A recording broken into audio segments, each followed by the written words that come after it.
Welcome back, friend. Tonight we're taking a journey to a place where the horizon stretched endlessly in every direction, where the sun could bake a man's soul, and the wind carried stories of gold, gunpowder, and dreams gone wrong. Whether it's the middle of the night where you are, or you're just settling in after a long day, I'm glad you're here with me for another gentle dive into history's quieter corners. Before we begin, I'd love to know where in the world you're listening from, and what time it is in your corner of the globe. There's something wonderfully comforting about knowing we're all drifting through these old stories together, no matter how far apart we might be. If this kind of slow, historical storytelling helps you unwind, feel free to subscribe. We have many more tales from the past waiting to lull us into peaceful sleep. Now, settle back into your pillows. Let your breathing slow and prepare to step into the dusty boots of someone living in the American Wild West. Forget the Hollywood version with its gleaming cowboys and dramatic shootouts at high noon. The real West was something else entirely. It was a place where survival meant waking up each morning and simply making it through another day without dying from dysentery, getting trampled by cattle, or finding yourself on the wrong end of a claim dispute that could turn deadly over a few dollars worth of dirt. So close your eyes, let the weight of your day fall away like sand through your fingers, and join me as we walk through 24 hours in a world where civilization was still just a hopeful idea. And every sunrise brought new ways to test whether you were tough enough to see another sunset. Picture this. It's somewhere around 1875, and you're waking up in a place that barely qualifies as a town. Maybe it's a mining camp in Colorado, or a cattle town in Kansas, or one of those railroad settlements that sprang up like mushrooms wherever the tracks decided to stop for a while. The streets, if you can call them that, are nothing more than rutted dirt paths that turn into rivers of mud when it rains and clouds of choking dust when it doesn't. The buildings are mostly wood frame construction, thrown together quickly and cheaply, with gaps between the boards wide enough for the wind to whistle through.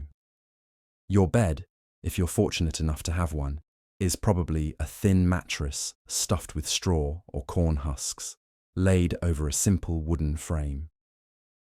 If you're less fortunate, you might be sleeping on a blanket roll in a boarding house dormitory, sharing the space with a dozen other souls, all of them snoring, coughing, or muttering in their sleep. The air is thick with the smell of unwashed bodies, tobacco smoke, and whatever passed for dinner the night before. The sound that wakes you isn't an alarm clock. Those are still luxury items back east. Instead, it's the cacophony of a frontier town coming to life. Roosters crowing, though they're competing with the sound of cattle lowing in the distance, horses whinnying and stamping in the livery stable, and the general commotion of people who've learned that getting an early start on the day might mean the difference between eating and going hungry. You swing your legs over the side of your bed, and your feet hit the floor with a thud. The floorboards are rough-hewn, probably still bearing the marks of the saw that cut them, and they creak ominously under your weight. If you're staying in one of the better establishments, there might be a small window letting in the grey light of dawn. If not, you'll have to feel your way around in the dim light filtering through the gaps in the walls. Your first task, assuming you want to see yourself in some semblance of respectability, is to get dressed. But clothing in the Wild West wasn't about fashion, it was about function and durability. Your pants are probably made of heavy canvas or denim, designed to stand up to hard work and rough conditions. They're likely stiff with dirt and sweat because washing clothes is a luxury that requires time, water, and soap, all of which are often in short supply. Your shirt, if you have a clean one, is simple cotton or wool, long-sleeved to protect you from the sun and thorns, and whatever else the day might throw at you. Over that, you might wear a vest, not for style, but because the extra pockets are useful for carrying the small tools and necessities that keep you alive out here. A knife, maybe some tobacco, a few coins if you're lucky enough to have any. Your boots are probably the most important thing you own. Good leather boots that can stand up to rocks, thorns, mud, and long days on your feet. They're likely worn and scuffed, maybe repaired a few times with whatever materials you could find. Breaking in a new pair of boots in the Wild West wasn't just uncomfortable. It could be dangerous if you needed to move quickly. And then there's your hat. Not the pristine 10-gallon hat of movie cowboys, but a practical piece of headwear designed to keep the sun off your face and neck. It might be made of felt or straw, depending on what you could afford and what was available. It's probably stained with sweat and dust, shaped by weather and wear into something that's uniquely yours. Once you're dressed, assuming you have access to water, you might attempt some basic grooming. But don't expect hot running water or even a proper wash basin. You're more likely dealing with a pitcher and bowl filled with water that's been sitting overnight and now has a thin film of dust on top. The soap, if there is any, is harsh lye soap that leaves your skin feeling raw and dry. Shaving is a luxury that many men in the West simply gave up on. It requires hot water, good soap, a sharp razor, and time, none of which are guaranteed on any given morning. This is why so many photographs from the era show men with full beards or moustaches. It wasn't necessarily a fashion choice, it was practical. For women, the morning routine was even more complicated. The layers of clothing considered appropriate for a lady were impractical and uncomfortable in the harsh conditions of the frontier. But social expectations died hard. A woman might wear a simple dress made of sturdy fabric, but she'd still be expected to maintain some semblance of propriety, even in a place where propriety often took a back seat to survival. By now, your stomach is probably reminding you that you haven't eaten since yesterday. Breakfast in the Wild West was a matter of what was available and what you could afford. If you were staying in a boarding house or hotel, you might be offered biscuits and gravy, beans, maybe some salt pork if you were lucky. Coffee was nearly universal, though it was often weak and bitter, made from beans that had travelled long distances and weren't particularly fresh to begin with. If you were cooking for yourself, your options were even more limited. Hardtack, a type of hard biscuit that could last for months, was a staple. It was nutritious enough to keep you alive, but eating it was like chewing on a piece of cardboard. Many people soaked it in coffee or water to make it palatable. Beans were another staple, cheap and filling, though eating them day after day could become monotonous. Fresh food was a rarity. Vegetables and fruits had to be transported long distances without refrigeration, which meant they were expensive and often spoiled by the time they reached frontier towns. Meat was more available, especially in cattle towns, but it had to be consumed quickly or preserved with salt, which made it tough and salty. As you're choking down your meager breakfast, you're already thinking about the day ahead. Your work, whatever it might be, is going to be hard, dangerous, and probably not very well paid. If you're a miner, you'll spend the day underground in conditions that would horrify modern safety inspectors. The air is thick with dust, the tunnels are unstable, and cave-ins are a constant threat. Many miners died not from dramatic accidents, but from slowly developing lung diseases caused by breathing rock dust day after day. If you're a cowboy, your day will be spent on horseback, moving cattle across vast distances under the blazing sun or in driving rain. You'll deal with ornery steers, dangerous river crossings, and the constant threat of stampedes. The romantic image of the cowboy doesn't include the reality of spending weeks at a time eating beans and hardtack, sleeping on the ground, and dealing with cattle that seem determined to wander in every direction except the one you want them to go. Maybe you're a farmer trying to coax crops from soil that's often too dry or too alkaline, dealing with insects, drought, and the knowledge that one bad season could mean losing everything you've worked for. Or perhaps you're a shopkeeper trying to make a living selling goods to people who often don't have much money to spend, dealing with suppliers who are unreliable and customers who might pay in trade goods rather than cash. Whatever your occupation, you're probably not doing it because you love it. You're doing it because it's what's available, what you can manage, what might possibly keep you alive long enough to maybe eventually make enough money to move somewhere better. The West wasn't really the land of opportunity that the stories suggested. For most people, it was the land of last resort. As the morning progresses and the town begins to fully wake up, you become aware of the sounds and smells that define life in a frontier settlement. The constant dust that gets into everything, coating your clothes, your food, your throat. The smell of wood smoke from cooking fires and heating stoves, mixed with the less pleasant odours of outhouses, livestock, and unwashed humanity. The noise is constant, hammering from construction sites, because these towns are always building something new or repairing something that's falling down. The sound of wagon wheels creaking over rough roads, horses snorting and stamping, dogs barking, children crying, and underneath it all, the sound of the wind, which never seems to stop blowing across the vast open spaces. People are moving with purpose now, heading to whatever work awaits them. The saloons, which never really closed, are still serving drinks to those who are ending their night rather than beginning their day. The general store is opening up, displaying goods that have travelled hundreds of miles to reach this remote outpost of civilization. The livery stable is busy with people collecting horses or arranging for repairs to wagons and equipment. You notice the faces around you, weathered and worn by sun and wind and hard living. These are people who've learned not to ask too many questions about each other's past, who understand that everyone out here is running from something or towards something, and that both motivations are equally valid.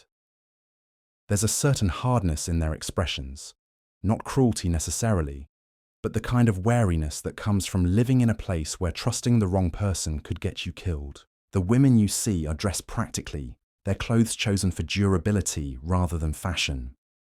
Many of them look older than their years, aged by the harsh conditions and the constant stress of frontier life. They move with efficiency, wasting no motion, because in a place where everything is difficult, you learn not to waste energy on unnecessary flourishes. Children, if there are any around, tend to be serious and responsible beyond their years. They're often working alongside adults, because in a place where survival is always uncertain, everyone who can contribute must do so. Education is a luxury that many frontier families simply cannot afford, both in terms of time and money. As you prepare to begin your workday, you're already feeling the weight of the heat that's building as the sun climbs higher. By noon, the temperature will be brutal, and there's little shade to be found. You'll need to pace yourself, drink water when you can find it, and hope that your body can handle another day of punishment. The dust is already beginning to swirl, kicked up by the movement of people and animals. By evening, everything will have a fine coating of grit, including your food, your clothes, and your lungs. You've long since given up trying to stay clean. Cleanliness is another luxury that the frontier doesn't offer. But despite all the hardships, despite the constant struggle just to stay alive, there's something about this place that keeps people here. Maybe it's the sense of freedom that comes from being far from the rules and restrictions of more civilized places. Maybe it's the hope that tomorrow might bring the discovery that changes everything. The gold strike or the perfect piece of land, or the opportunity that makes all the suffering worthwhile. Or maybe it's just that once you've adapted to this harsh life, everywhere else seems too soft, too easy, too tame. The Wild West demands everything you have to give, but in return, it offers the possibility of becoming something more than you ever thought you could be. Not comfortable, not safe, but perhaps more truly alive than you've ever been before. As the morning sun climbs higher and the heat begins to press down like a heavy blanket, you find yourself swept into the peculiar rhythm of frontier life. Time moves differently out here, not by the precise ticking of clocks, but by the position of shadows, the behavior of animals, and the gradual shift from the cool grey of dawn to the blazing white of midday. Your workday has begun in earnest now, and whatever your occupation, it demands your complete attention. There's no room for daydreaming or distraction when a moment's inattention could cost you a finger, a limb, or your life.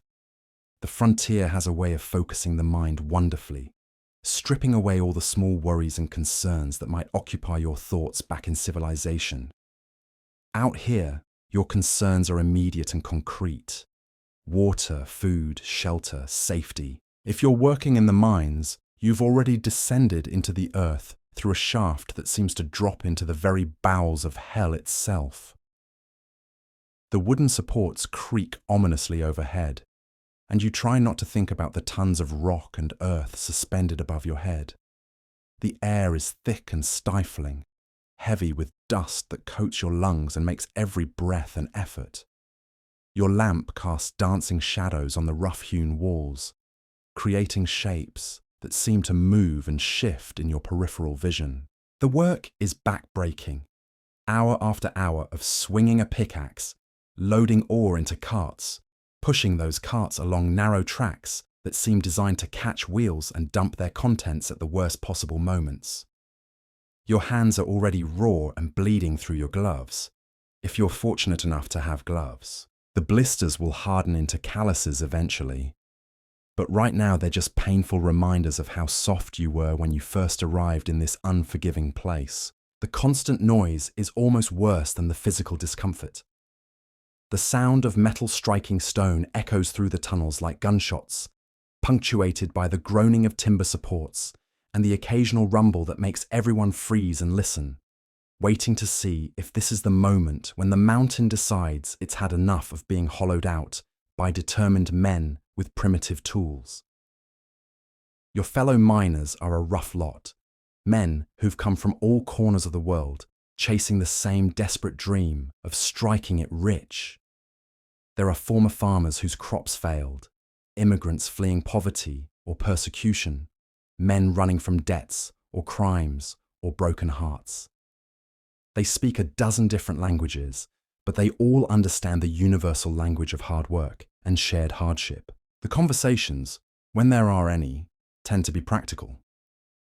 Where to find the best ore, which sections of the mine are becoming unstable, who's been cheating at cards in the saloons, which claims are playing out, and which might still have promise. Nobody talks much about their past or their dreams for the future. The present is demanding enough. Meanwhile, above ground, the town is settling into its own daily rhythm. The merchants are arranging their goods, trying to make meagre inventories look abundant and appealing. The saloon keepers are sweeping out the debris from the previous night's festivities, preparing for another day of serving rot-gut whiskey to men who need something to dull the edges of their harsh reality. Women are going about their daily tasks with quiet efficiency, washing clothes in basins of precious water, hanging them on lines where they'll collect dust even as they dry. Preparing meals from limited ingredients, trying to make beans and hardtack seem like something approaching a feast. Tending to children who are growing up in a world where childhood is a luxury few can afford. The heat is building now. That dry, relentless heat that seems to suck the moisture from everything it touches. Your clothes are already damp with sweat, and the day has barely begun. You've learned to move more slowly, to conserve your energy for the long hours ahead. Water is precious, and you sip it carefully, knowing that the next opportunity to refill your canteen might be hours away. Animals are seeking shade wherever they can find it. Dogs pant in the shadows of buildings. Cattle cluster under the few scraggly trees that manage to survive in this harsh landscape. Even the horses seem listless, their heads hanging low, conserving energy for the work they'll be asked to do later when the heat becomes truly unbearable. The dust is everywhere now, stirred up by the movement of people and animals, hanging in the air like a fine brown curtain. It gets in your eyes, your nose, your mouth. It coats your food and turns your saliva to mud. You've learned to breathe through your nose when possible, to squint your eyes against the grit, to accept that everything you own will be perpetually dirty. If you're one of the cowboys working the cattle drives, you're already miles from town, moving a herd of ornery longhorns across landscape that seems to stretch forever in every direction. The cattle are restless in the heat, more likely to spook at shadows or sudden movements. Your horse is your lifeline out here, and you've learned to read its moods and needs as carefully as you read the weather. The work is dangerous in ways that people back east could never imagine. A spooked steer can gore a horse and rider with those wicked-looking horns. A stampede can start over nothing more than a rattlesnake crossing the trail, or a sudden clap of thunder. And once it begins, all you can do is try to stay ahead of it and hope your horse doesn't step in a prairie dog hole. River crossings are particularly treacherous. The cattle don't want to enter the water, and when they finally do, they tend to panic. Some will swim strongly to the other side, others will turn back, and still others will simply give up and let the current take them. You'll lose animals at every crossing, and sometimes you'll lose men too, swept away by currents that are stronger than they look, or dragged down by their own heavy clothes and equipment. The loneliness is perhaps the hardest part. Days can pass without seeing another human being except for your fellow cowboys. And conversations tend to be brief and practical. The vastness of the landscape makes you feel small and insignificant. Just another tiny speck moving across an indifferent wilderness that could swallow you without trace. At night, you'll make camp wherever you can find water and some shelter from the wind. The cattle will be bedded down in a loose circle, with riders taking turns standing guard against predators and rustlers. You'll eat beans and hardtack around a small fire, listening to the coyotes howling in the distance, and trying not to think about how far you are from anything resembling civilization. Back in town, the shopkeepers are dealing with their own challenges. Inventory is always a problem when your suppliers are hundreds of miles away and transportation is unreliable. A wagon train might arrive weeks late, with half its cargo damaged by weather or rough handling. Goods that seem essential might be unavailable for months at a time, while other items pile up unsold because nobody in this particular corner of nowhere has any use for them. Customers are often short of cash, preferring to trade goods or services rather than part with their precious coins. A farmer might offer eggs or vegetables in exchange for tools or fabric. A hunter might trade fresh meat for ammunition or supplies. The shopkeeper has to be part merchant, part banker, part diplomat, juggling these complex transactions while trying to maintain some semblance of profit. Credit is a dangerous game in a place where people appear and disappear without warning. A customer who runs up a tab might simply vanish one day, heading for parts unknown, leaving the merchant to absorb the loss. Trust is both essential and risky, and learning to judge character quickly becomes a survival skill. The general store serves as more than just a place of business. It's often the social center of the community, where people gather to exchange news and gossip, to learn about opportunities or dangers, to connect with others in a landscape that can be brutally isolating. The storekeeper often knows more about what's happening in the surrounding area than anyone else, making him a valuable source of information for travelers and locals alike. As midday approaches, the heat becomes truly oppressive.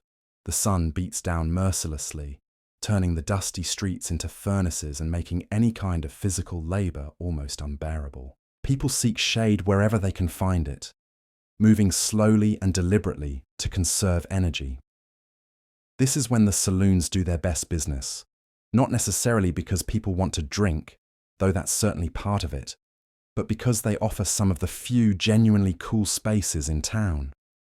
The thick walls and small windows help keep the heat at bay, and the constant flow of people creates at least the illusion of a breeze.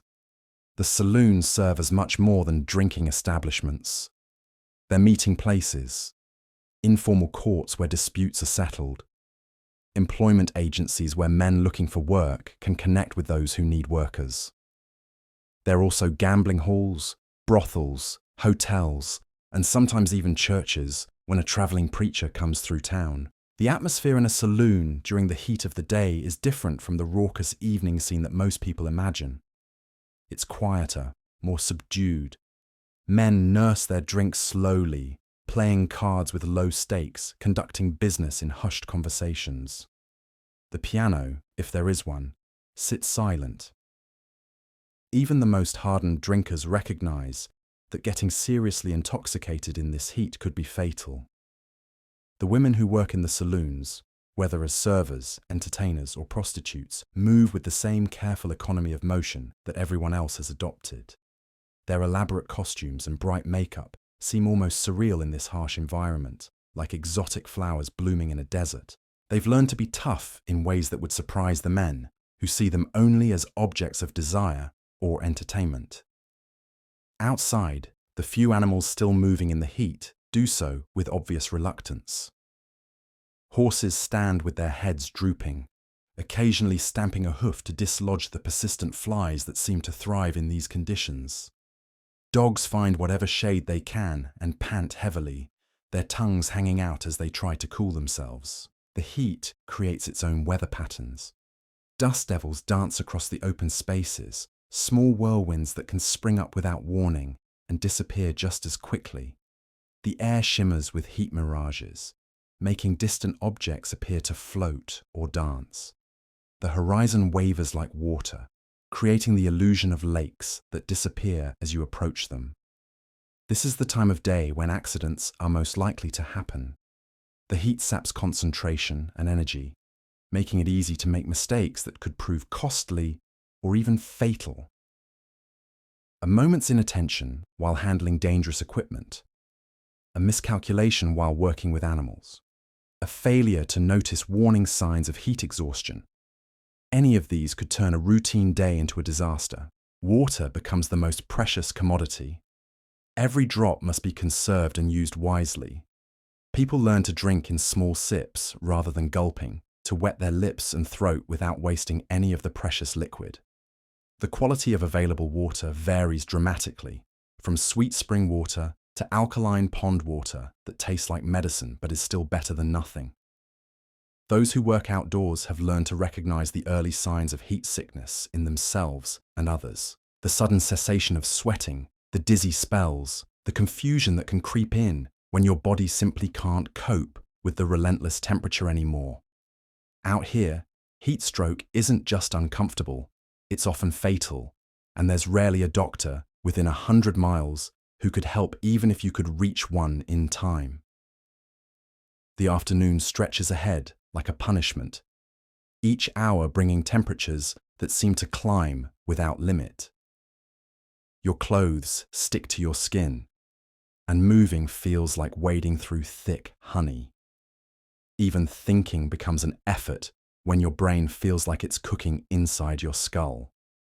You've learned to find whatever work can be done in shade, saving the most demanding tasks for the cooler hours of early morning or evening. If you're fortunate enough to have access to a building with thick walls, you might retreat inside during the worst of the heat. But most structures in these frontier towns are built for speed and economy, not comfort. Thin wooden walls do little to keep out the blazing sun, and the small windows that conserve heat in winter become furnaces in summer. Many people actually find it cooler to sit outside in whatever shade they can find, hoping for even the slightest breeze to provide some relief. The general store becomes a gathering place during these brutal afternoon hours, not because people want to shop, but because it's one of the few places that offers any respite from the heat.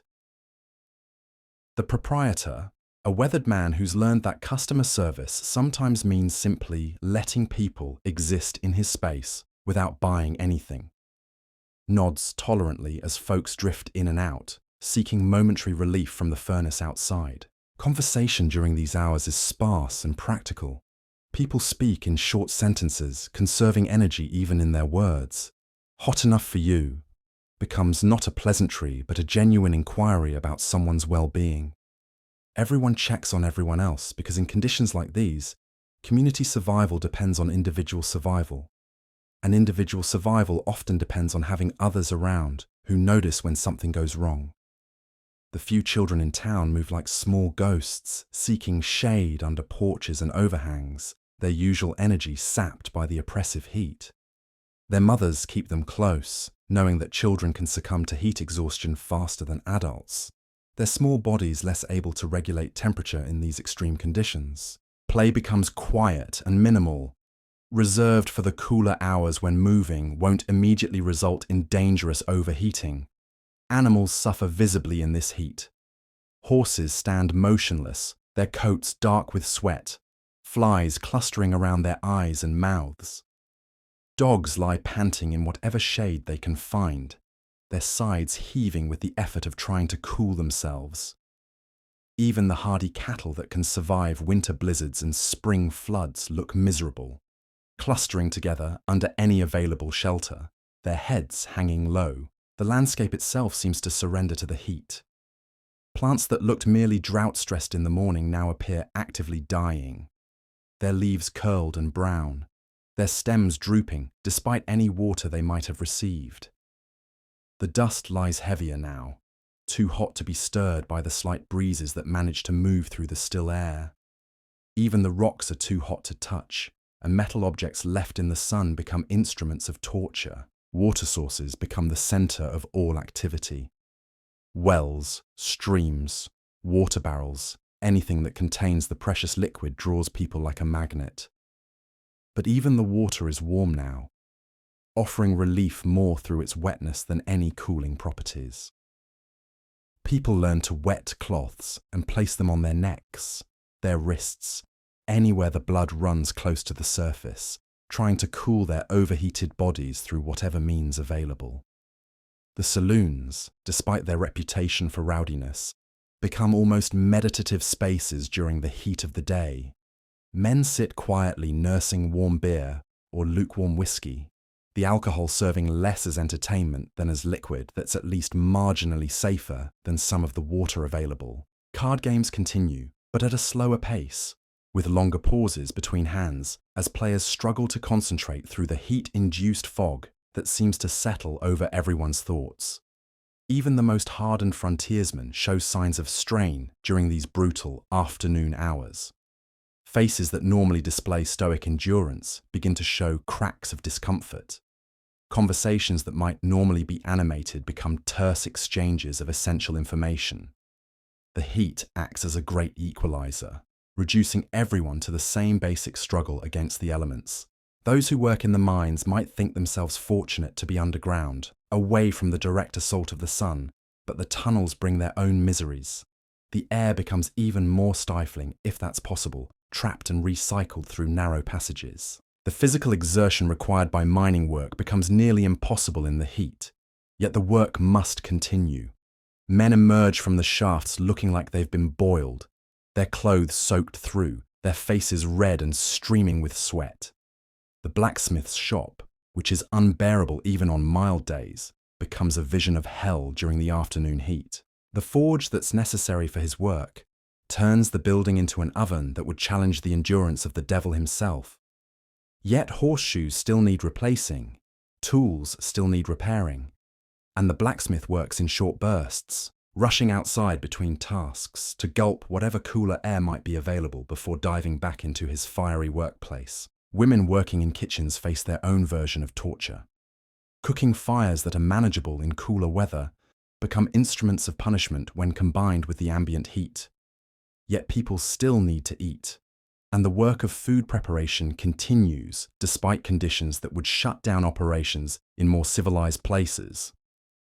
Many learn to do their cooking in the very early morning or late evening, preparing cold meals during the worst heat of the day. The heat affects judgment in subtle but dangerous ways. Men who might normally be cautious around dangerous animals or unstable mining equipment find their attention wandering, their reflexes slowed. Accidents increase during heat waves, not just from the direct effects of overheating, but from the way extreme temperatures impair decision-making and reaction times. Even the most experienced frontiersmen can be caught off guard by heat exhaustion. One moment you're working steadily, feeling tired but functional, and the next, you're dizzy, nauseous, confused. Your vision might blur, your hearing might fade in and out, and suddenly you realize you're in serious trouble. Out here, where medical help is scarce or non-existent, recognizing these symptoms early can mean the difference between recovery and death. The social fabric of the community changes during extreme heat. Normal hierarchies and social distinctions matter less when everyone is suffering equally. The wealthy merchant and the poor prospector seek shade side by side, united in their shared misery. Conversations that might normally be formal become more direct and practical. "You look like hell" becomes a legitimate expression of concern rather than an insult. people develop strategies for surviving these brutal afternoons. Some dig shallow pits in shaded areas and lie in the cooler earth. Others create primitive cooling systems by hanging wet cloth where any breeze might evaporate the moisture and provide a few degrees of relief. The more resourceful might have access to cellars or root cellars, underground spaces that remain significantly cooler than the surface. Trade and commerce slow to a crawl during the worst heat. Customers avoid unnecessary trips outside. Merchants close their doors during the hottest hours, and even essential business gets postponed until evening when temperatures might drop enough to make movement bearable. The economic life of the town essentially goes into hibernation, waiting for the sun to begin its descent toward the horizon. The heat creates its own social rhythms. Morning becomes precious time when actual work can be accomplished. Midday becomes a time for survival rather than productivity. Evening holds the promise of relief and the opportunity to catch up on tasks that were impossible during the blazing afternoon hours. Night becomes not just a time for rest, but a time for recovery from the day's assault. Religious services, if any are held, get moved to the coolest available spaces and the coolest parts of the day. Even the most devout find it difficult to focus on spiritual matters when their bodies are struggling against temperatures that seem designed to test human endurance. Prayer becomes as much about surviving the next few hours as about eternal salvation. As the afternoon drags on, people begin to watch the sun's position with the intensity of prisoners watching a clock. Each degree of its descent toward the western horizon represents hope for eventual relief. The quality of light begins to change, though the heat remains brutal. Shadows start to lengthen slightly, though they're still too hot to provide real comfort. The dust seems to hang heavier in the still air, creating a haze that makes distant objects waver and dance. Everything takes on a dreamlike quality, as if the heat has transformed the world into something not quite real. Colors appear washed out, sounds seem muffled, and time itself seems to slow to a crawl. The boundary between reality and heat-induced hallucination begins to blur for those who've been working too long in the sun. Yet despite the misery, despite the danger, despite the way the heat seems to strip away everything that makes life comfortable or pleasant, people endure. They find ways to adapt, to survive, to even maintain some semblance of community and humanity in conditions that would drive softer souls to despair. Because this is the Wild West, where endurance isn't just a virtue, it's a requirement for continued existence. The sun reaches its merciless peak now, that white-hot disk that seems to press down on everything like a cosmic anvil. You've learned to measure time not by any timepiece, but by the length and angle of shadows, by the way the heat shimmers off distant rocks, by the gradual shift from merely uncomfortable to genuinely dangerous. This is the hour when even the most determined workers begin to seek shelter, when the very air seems to vibrate with intensity. If you're working cattle, this is when the real test begins. The longhorns, already ornery on the best of days, become downright murderous in heat like this. Their eyes roll white with irritation, and they'll charge at shadows, at tumbleweeds, at their own reflections in whatever water might be available. Your horse underneath you is suffering too, its coat dark with sweat, its breathing labored. You've learned to feel for the telltale signs of an animal pushed beyond its limits, because out here, losing your mount doesn't just mean walking. It often means dying. The landscape around you has taken on an otherworldly quality. Heat mirages dance across the horizon, creating phantom lakes that vanish as you approach them. The air itself seems thick and viscous, like trying to breathe soup. Everything you touch burns your fingers through your gloves. The metal bit in your horse's mouth, the leather of your saddle, even the wooden handle of your rope, all have become instruments of torture, heated by that relentless sun. Water has become more precious than gold, and you ration it with the care of a miser counting coins. Each sip must be savoured, held in your mouth to extract every bit of moisture before swallowing. Your canteen, which seemed full this morning, now sloshes with an alarming emptiness that echoes your growing concern. The next water source is hours away, assuming it hasn't dried up completely in this drought that seems to have lasted since the beginning of time. Your fellow cowboys, those weathered men who pride themselves on their toughness, are showing signs of strain. Faces that normally display nothing but stoic determination now carry expressions of genuine concern. Conversations, already sparse in this harsh environment, have dwindled to essential communications only. A nod, a gesture, a few words to convey necessary information about the herd's movement or potential dangers ahead. The cattle themselves are becoming increasingly difficult to manage.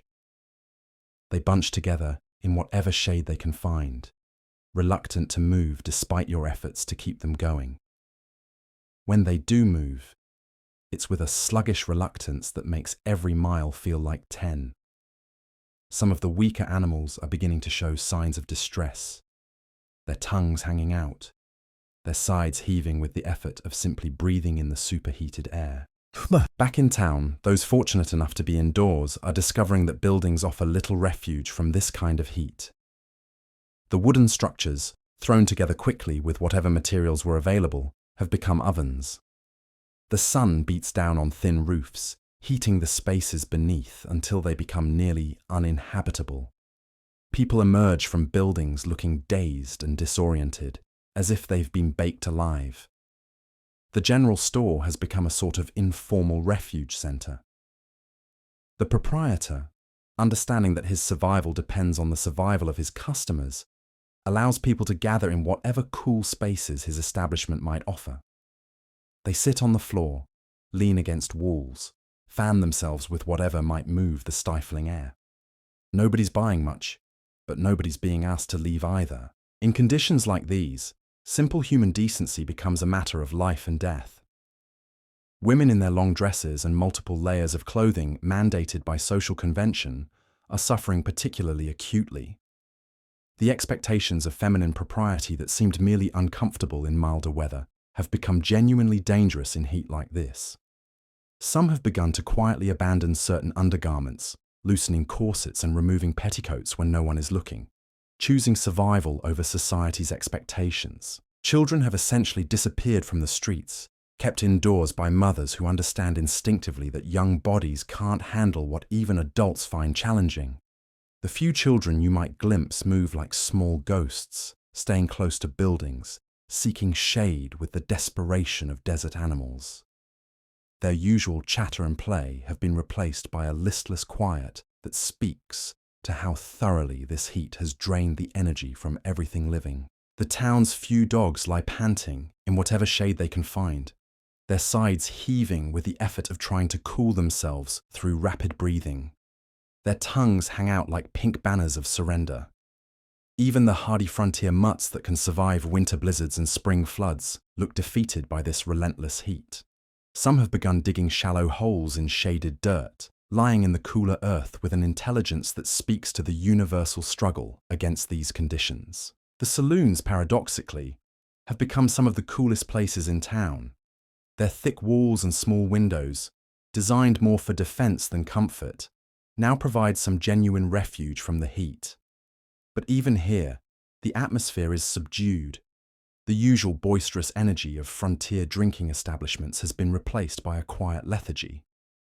Men sit nursing warm beer, playing cards with movements so slow they seem to be underwater. The bartender moves with deliberate economy, every gesture calculated to minimize unnecessary motion. Even pouring a drink becomes an effort when the air itself seems to resist movement. The bottles behind the bar are too hot to handle comfortably, and the beer, drawn from barrels stored in whatever cool space might be available, offers more psychological than physical relief from the heat. Gambling continues, but at a pace that would frustrate players in cooler climates. Cards stick to sweaty fingers, chips feel like they've been heated in a forge, and even thinking through the odds becomes an effort when your brain feels like it's slowly cooking. The stakes tend to be lower during heat like this. partly because concentration is impaired, but mostly because everyone understands that survival itself has become the main gamble. If you're a merchant trying to keep your store operational, you're facing challenges that would shut down businesses in more temperate climates. Goods that seemed perfectly serviceable this morning are now showing signs of heat damage. Candles have melted into shapeless lumps. Leather goods are cracking from dehydration. And any food items that aren't properly preserved are spoiling at an alarming rate. The smell of overheating becomes pervasive. Hot dust, overheated animals, humans pushed beyond their comfort zones, buildings baking in the sun, all combine to create an olfactory assault that adds to the general misery. Even breathing becomes unpleasant when every inhalation brings the scent of a world being slowly cooked by an indifferent sun. Miners working underground might think themselves fortunate to be away from the direct assault of the sun, but the tunnels have become furnaces in their own right. The earth, heated from above, radiates warmth into the confined spaces below. The air becomes so stifling that oil lamps burn with difficulty, and men emerge from the shafts looking like they've been steamed alive. The usual dangers of mining cave-ins, gas pockets, unstable supports are compounded by the very real risk of heat exhaustion in spaces that offer no escape. The blacksmith's shop, always hot from the necessary forge fires, has become genuinely dangerous to enter. The smith himself works in short bursts, rushing outside between tasks to gulp whatever cooler air might be available. His usual customers avoid bringing work unless absolutely necessary, understanding that even the most skilled craftsman can't work effectively when the ambient temperature rivals that of his forge. Those responsible for cooking face an almost impossible task. Kitchen fires that are manageable in normal weather become instruments of torture when combined with this heat. Yet people still need to eat, and the basic necessities of life must continue despite conditions that seem designed to make human existence impossible. Many have learned to prepare cold meals, to do their cooking in the pre-dawn hours, to find ways to nourish their families without adding more heat to an already unbearable situation. The heat affects judgment in subtle but dangerous ways. Men who are normally cautious around livestock find their attention wandering, their reflexes slowed by the constant effort of simply existing in these temperatures. Equipment that requires careful handling becomes even more dangerous when operated by people whose concentration is compromised by heat exhaustion. Accidents increase during heat waves, not just from the direct effects of overheating, but from the way extreme temperatures impair decision-making. A moment's inattention around dangerous animals, a miscalculation while working with heavy equipment, a failure to notice warning signs of trouble, all become more likely when your body and mind are focused primarily on the struggle against the heat. Even the most experienced frontiersmen can be caught off guard by the insidious onset of heat exhaustion. The symptoms creep up gradually. First, a feeling of tiredness that seems reasonable given the conditions, then a slight dizziness that you might attribute to not eating enough, then a growing confusion that makes it difficult to think clearly. By the time you realize you're in serious trouble, you may be too impaired to help yourself. The social dynamics of the community shift during extreme heat. Normal hierarchies matter less when everyone is suffering equally. The wealthy merchant and the poor prospector seek shade side by side, united in their shared struggle against an enemy that recognizes no social distinctions. Conversations become more direct, stripped of the usual social niceties that seem pointless when survival becomes the primary concern. People develop ingenious strategies for coping with the heat. Some create primitive, evaporative cooling systems by hanging wet cloth where any breeze might provide a few degrees of relief. Others retreat to cellars or dugouts, underground spaces that remain cooler than the surface. The more resourceful might have access to springs or wells where they can soak clothing, or simply immerse themselves briefly in water that, while not cold, is at least cooler than the air. The rhythm of commerce changes completely during heat waves. Customers avoid unnecessary trips outside. Merchants adjust their hours to avoid the worst of the day's heat, and even essential business gets postponed when possible. The economic life of the town goes into a kind of hibernation, waiting for conditions that allow normal human activity to resume. Religious services, when they occur at all, move to the coolest available spaces and the coolest parts of the day. Even the most devout find it difficult to focus on spiritual matters when their bodies are engaged in a fundamental struggle for survival. Prayer becomes as much about enduring the next few hours as about eternal concerns. The preacher, if there is one, learns to keep his sermons brief and his congregation hydrated. As the afternoon progresses with agonizing slowness, people begin to watch the sun's position with the intensity of prisoners watching a clock. Every degree of its movement toward the western horizon represents hope for eventual relief. The quality of light begins to change subtly, though the temperature remains brutal. Shadows start to lengthen incrementally, offering the promise of eventual respite if not immediate comfort. The dust seems to hang even heavier in the still air, creating a haze that makes everything appear dreamlike and unreal. Colors become washed out, sounds seem muffled, and time itself appears to slow to a crawl. The heat creates its own weather patterns, dust devils that spring up without warning, mirages that shimmer tantalizingly in the distance, and an oppressive stillness that makes even the slightest breeze feel like a gift from heaven. Yet despite the misery, despite the very real danger, despite the way this heat seems to strip away everything that makes life bearable, the people of this frontier community endure. They find ways to adapt, to help each other, to maintain some semblance of human dignity in conditions that test the very limits of human endurance. Because this is what life in the Wild West demands. Not just physical toughness, but the mental fortitude to face each day knowing that the elements themselves are trying to kill you. The heat wave will eventually break. The sun will eventually set. And temperatures will eventually drop to merely uncomfortable rather than dangerous.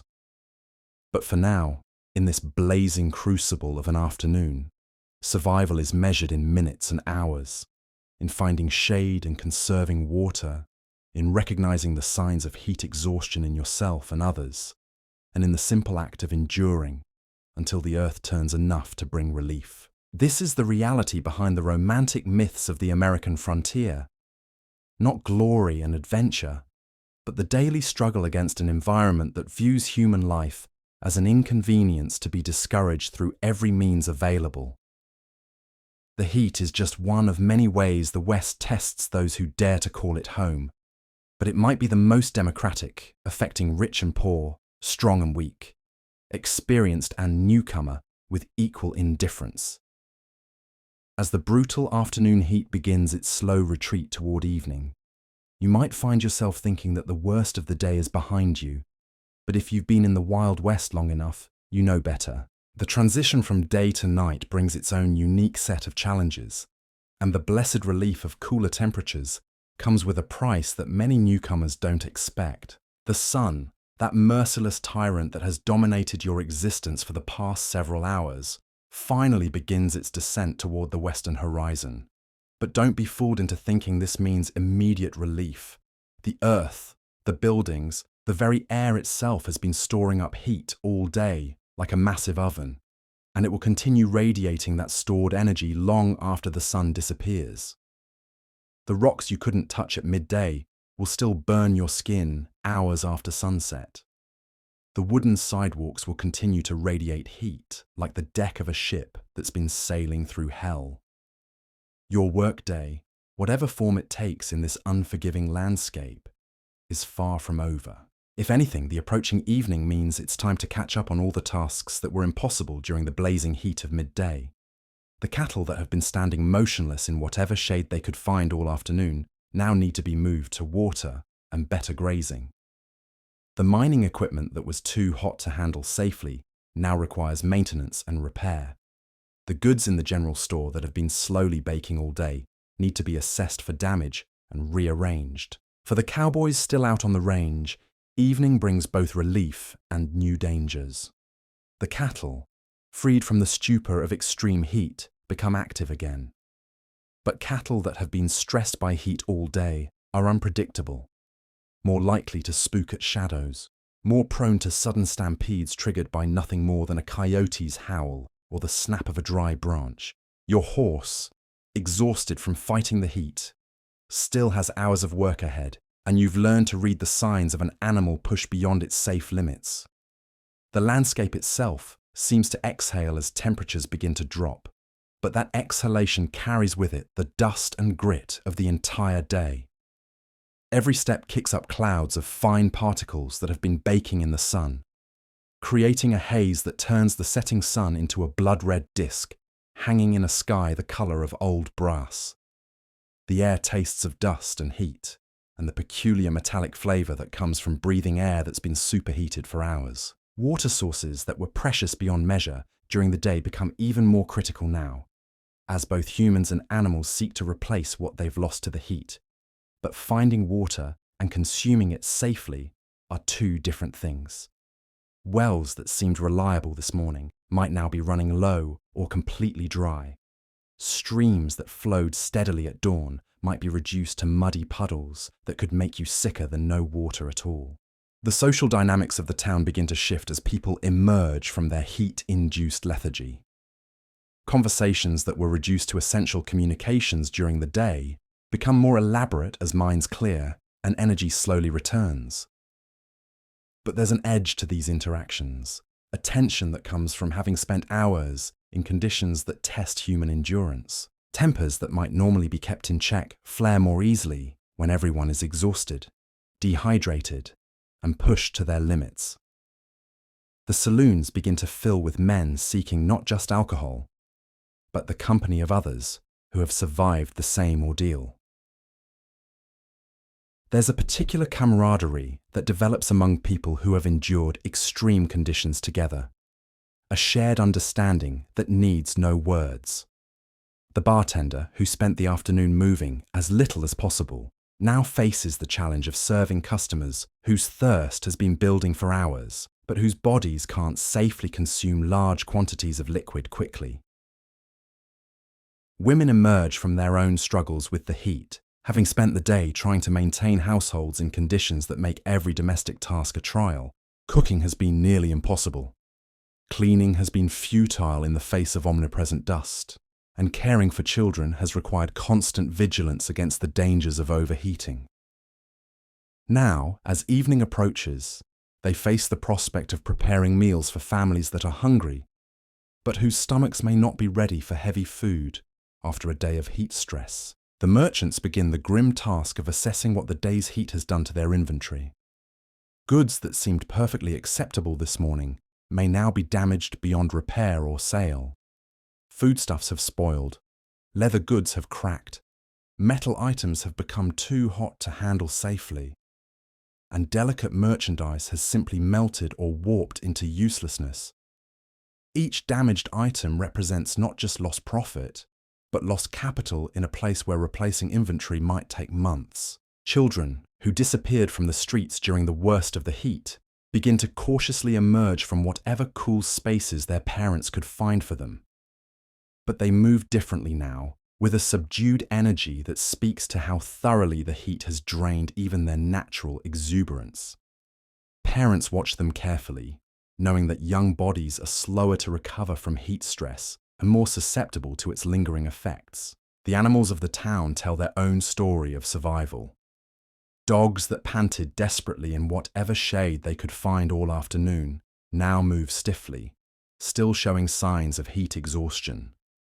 Horses stand with their heads low, their coats still dark with dried sweat, their usual alertness replaced by a weary resignation.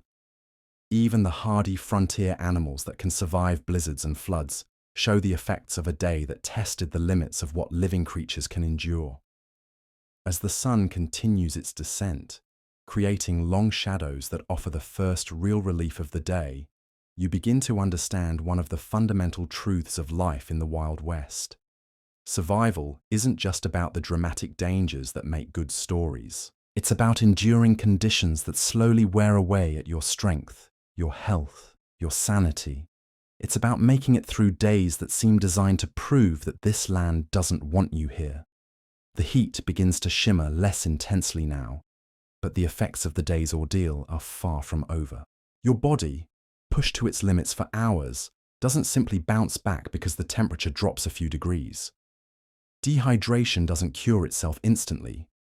Heat exhaustion doesn't disappear with the first cool breeze. And the stress of surviving extreme conditions leaves marks that might not show for days or weeks. The dust that has been your constant companion all day now begins to settle somewhat, but it settles onto everything, including your food, your water, your clothes, your skin. You've learned to accept that everything you own will be perpetually dirty, that cleanliness is a luxury this environment simply doesn't offer. The grit gets into your teeth, your eyes, your throat, becoming as much a part of you as your own breath. If you work in the mines, evening means it's time to descend once again into shafts that have been heated all day from above. The underground tunnels, which offered no real refuge from the heat during the day, now present their own challenges. The air is stifling, thick with dust and fumes from oil lamps that burn poorly in the oxygen-depleted atmosphere. The wooden supports creak ominously, stressed by the expansion and contraction caused by temperature changes. The work underground is as dangerous as ever, but now complicated by the fact that every man descending into the mines is already exhausted from fighting the heat all day. Concentration is impaired, reflexes are slowed, and the kind of split-second decisions that can mean the difference between life and death in a mine become much more difficult when your body and mind are operating under the stress of prolonged heat exposure. Above ground, the town begins to take on a different character as evening approaches. The harsh, bleached-out appearance of midday gives way to something that might almost be called atmospheric, as the slanting light of the setting sun catches the dust in the air and turns everything golden. But this beauty comes at a cost that residents understand all too well. The golden light means dust in the air, dust that gets into lungs already stressed by heat and exertion. The general store, which served as an informal refuge during the day, now becomes a center of activity as people emerge to assess their needs and make whatever purchases might help them recover from the day's ordeal. The proprietor, himself showing the effects of a day spent in a building that offered little protection from the heat, moves slowly as he tries to accommodate customers who are all dealing with their own heat-related challenges. Water sales increase dramatically as people seek to replace what they've lost to the heat, but water itself is often in short supply. Wells that seemed adequate during cooler weather are now strained beyond their capacity. The water that is available is often warm, sometimes brackish, occasionally contaminated with minerals that make it barely palatable. But in a place where dehydration can kill you, even bad water is better than no water at all. The evening meal becomes a particular challenge for families trying to recover from the day's heat. Appetites that were completely suppressed during the blazing afternoon now return with a vengeance, but stomachs that have been stressed by heat may not be ready for heavy food. The art of frontier cooking includes knowing how to prepare meals that will nourish without overwhelming digestive systems that have been put through their own ordeal. Cooking itself remains a challenge even as temperatures begin to drop.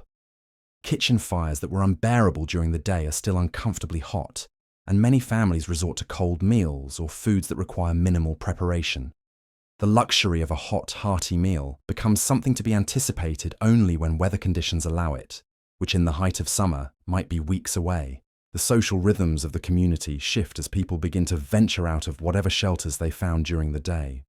Neighbors check on neighbors, not out of mere courtesy, but out of genuine concern for survival.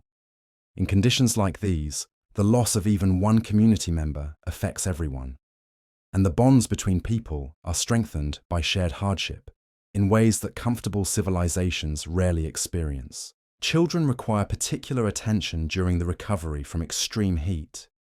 Their smaller bodies lose and gain heat more quickly than adults, making them both more vulnerable to heat-related illness and potentially quicker to recover if properly cared for.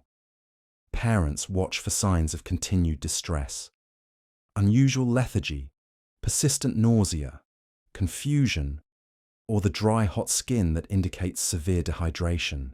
The animals of the frontier community also require careful attention as evening approaches. Horses that have worked through the heat need gradual cooling, careful watering, and monitoring for signs of heat stroke that might not be immediately apparent. Cattle need to be moved to water sources, but must be managed carefully as they're likely to be both thirsty and irritable after their own day-long ordeal. Even the town's dogs, those hardy survivors who have adapted to frontier life, show the effects of the day's heat. They move slowly, seeking water wherever they can find it, their usual alertness replaced by a weary focus on basic survival. The relationship between humans and animals in the frontier takes on new dimensions when both species are struggling against the same environmental challenges. As the sun finally begins to approach the horizon, the temperature differential between day and night starts to become apparent, but the change is gradual and the relief modest. The first hint of a breeze, when it comes, feels like a benediction, but it's often laden with dust and offers more psychological than physical comfort. Still, any movement of air is welcomed by people who have spent hours in the stifling stillness of midday heat. The approaching evening also brings new concerns.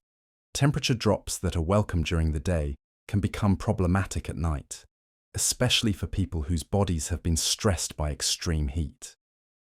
The rapid change from blazing hot to merely warm can shock systems that have been working overtime to cope with the heat, leading to chills, nausea, and other symptoms that seem paradoxical, but are all too real. The work that was impossible during the heat of the day now beckons with urgent necessity. Equipment needs maintenance, animals need care, businesses need attention, and all of this must be accomplished by people who are already exhausted from simply surviving the day's heat. The frontier doesn't offer the luxury of recovery time. The demands of survival continue regardless of how you feel or what you've already endured. The saloons begin to see their evening crowd, but it's different from the usual boisterous gathering. Men enter quietly, moving slowly, their usual frontier swagger replaced by the careful movements of people who understand they're not operating at full capacity. Conversations are more subdued, focused on practical matters. Where to find water, which animals are showing signs of heat stress, what work absolutely must be done before dark.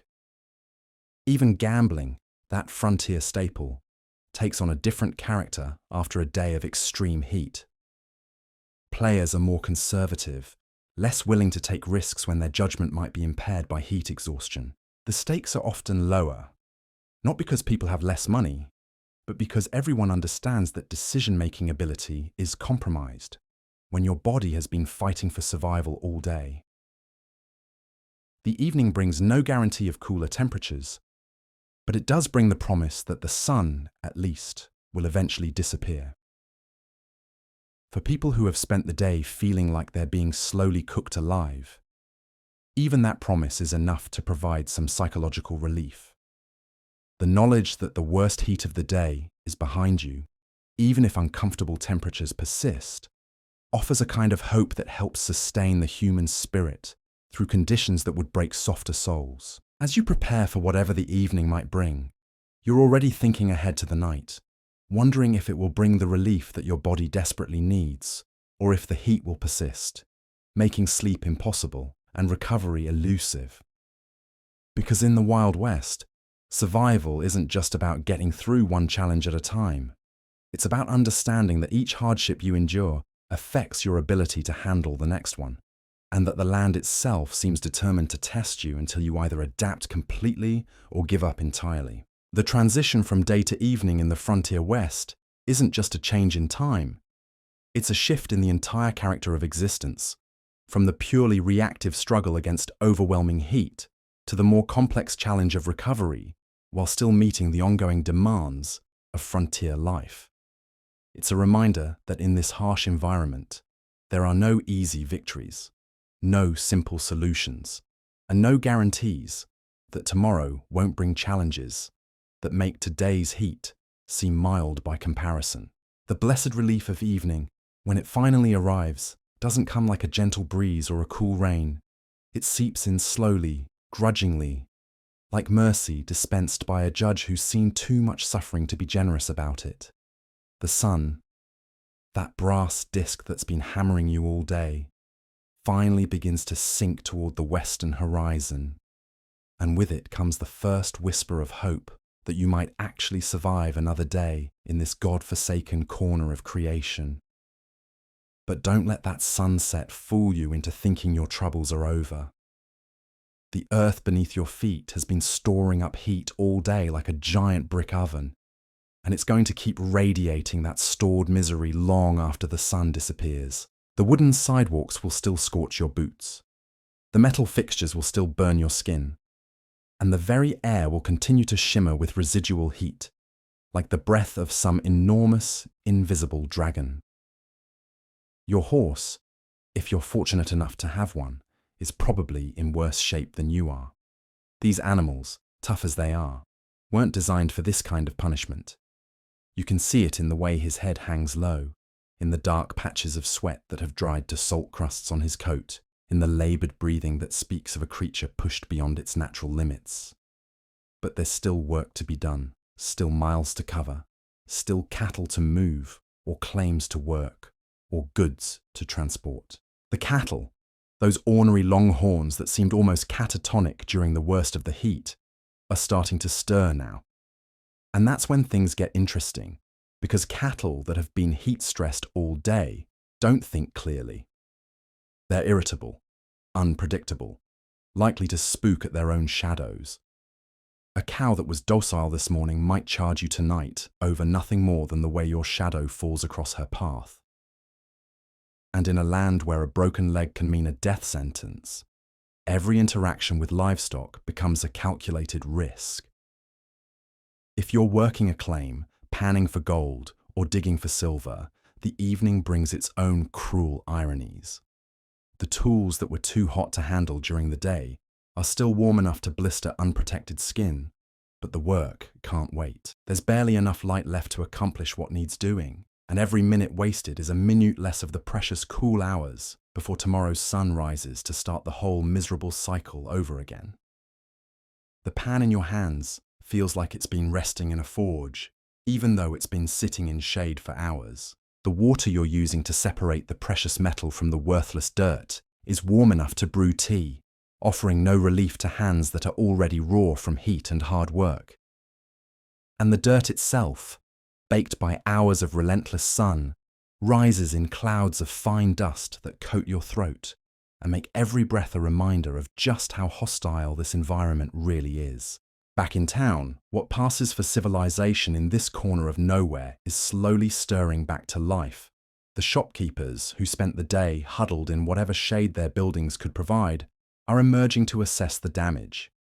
Goods that seemed perfectly serviceable this morning are now warped, cracked, or completely ruined by the heat. A barrel of molasses has become something approaching liquid candy. Leather goods have cracked like old parchment. Even the wooden handles of tools have split and warped in the relentless temperature.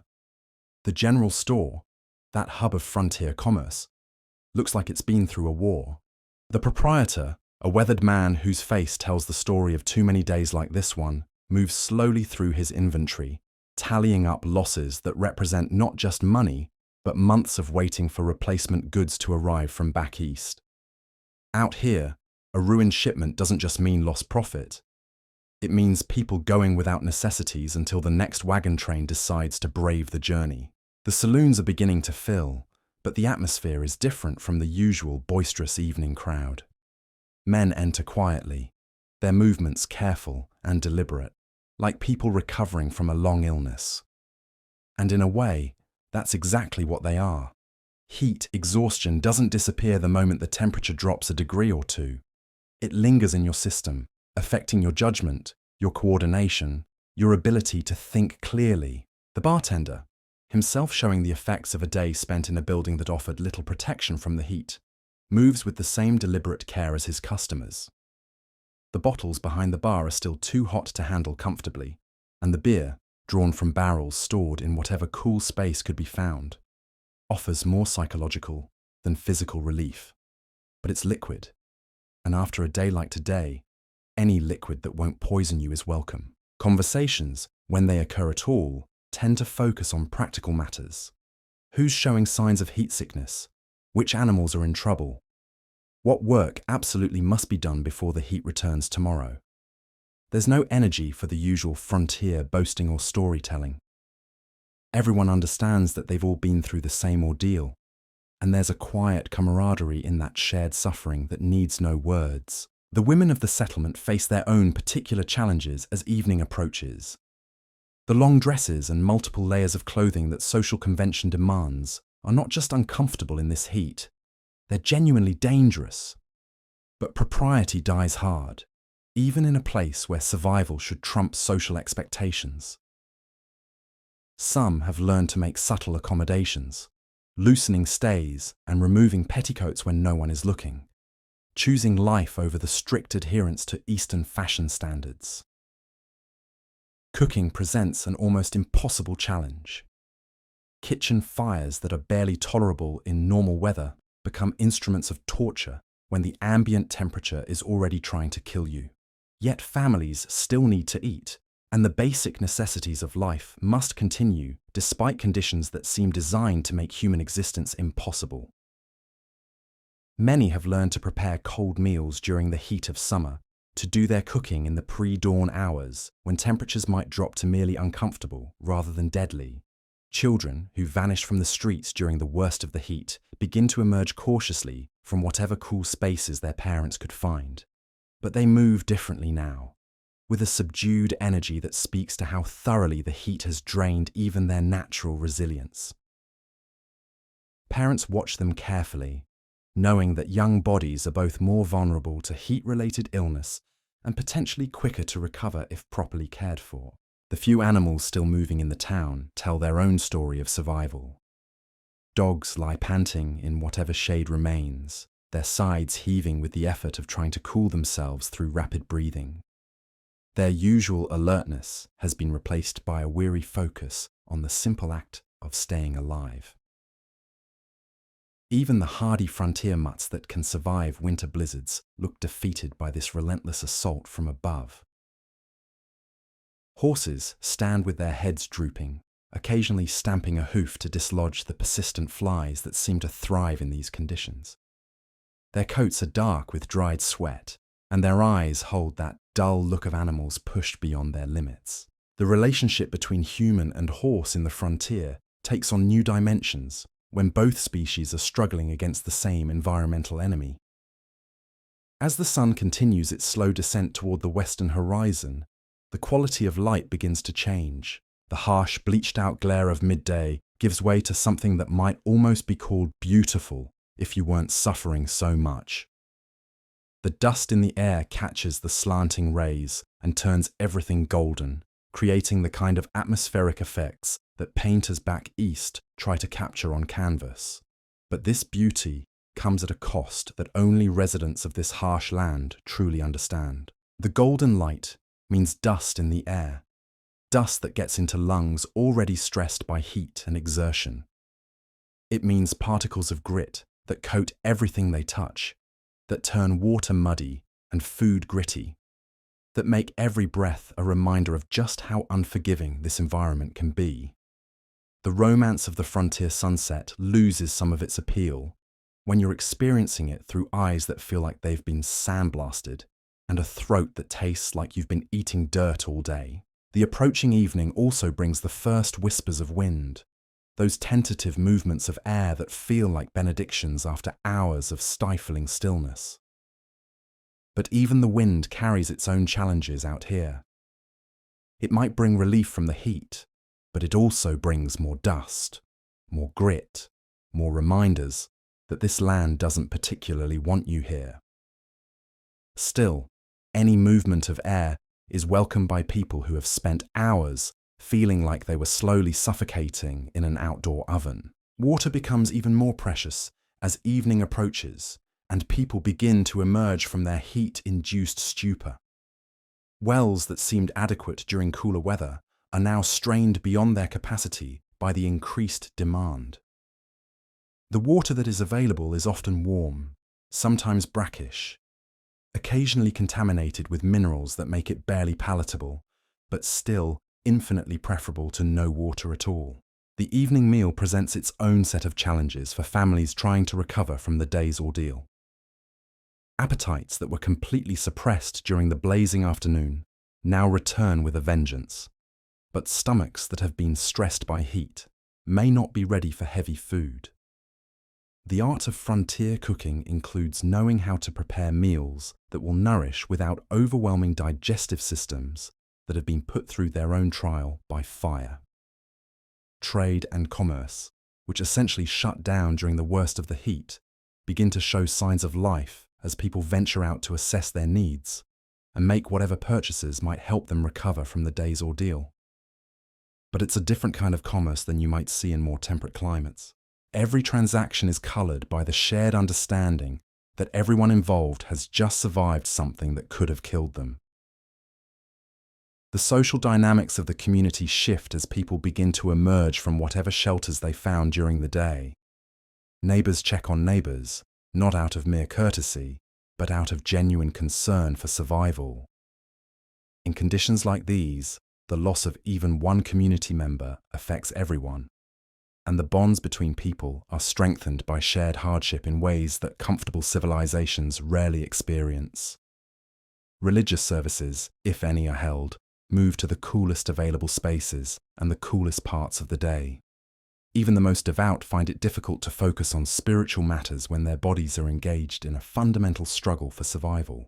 Prayer becomes as much about enduring the next few hours as about eternal concerns, and the preacher, if there is one, learns to keep his sermons brief and his congregation hydrated. The heat affects judgment in ways that aren't immediately obvious, but can prove dangerous as evening activities resume. Men who are normally cautious around livestock find their attention wandering, their reflexes slowed by the constant effort of simply existing in these temperatures. Equipment that requires careful handling becomes even more hazardous when operated by people whose concentration has been compromised by hours of fighting against environmental conditions that seem designed to impair human function. Even the most experienced frontiersmen can be caught off guard by the lingering effects of extreme heat. The symptoms don't disappear the moment the sun begins to set. Dehydration, heat exhaustion, and the general stress of surviving conditions that test human endurance all take time to recover from, and that recovery period is when accidents are most likely to happen. The transition from the blazing heat of day to the merely uncomfortable warmth of evening doesn't happen quickly or smoothly. It's a gradual process that can take hours, and during that time, people must continue to function, to work, to make decisions that affect their survival and the survival of those who depend on them.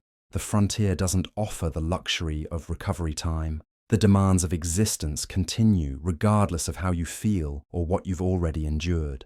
As darkness finally begins to approach, bringing with it the promise of temperatures that might eventually drop to something approaching tolerable, you realize that you've survived another day in a place that seems determined to test whether you're tough enough to call it home.